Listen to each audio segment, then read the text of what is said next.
um, magre-refresh tayo ng nodem ko natin.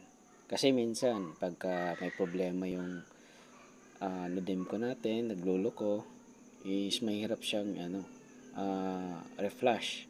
Minsan, connecting lang dito sa niya, application niya, connecting lang, hindi nagre-refresh. So, ito yung magiging solusyon natin. Minsan na pagpakamalan pa natin sira yung board tsaka yung cable o kaya yung cable. So ganito lang gagawin natin para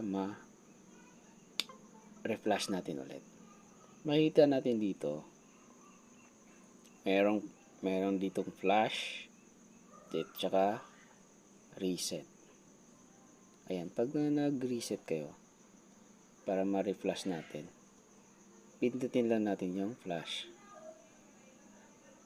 Yan.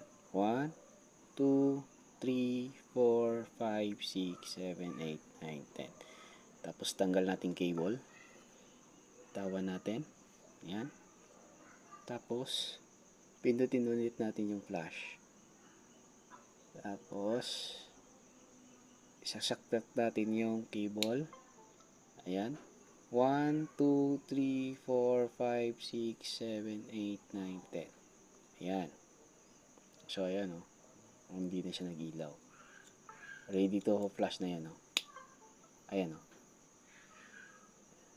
Okay. Tapos, dapat ma-refresh na natin yan. Ayan. Tapos, eto. Tapos yan. Ayan guys. Okay na siya. Nakakapag-flash na tayo. So, thank you guys. Please subscribe and like my video. Thank you.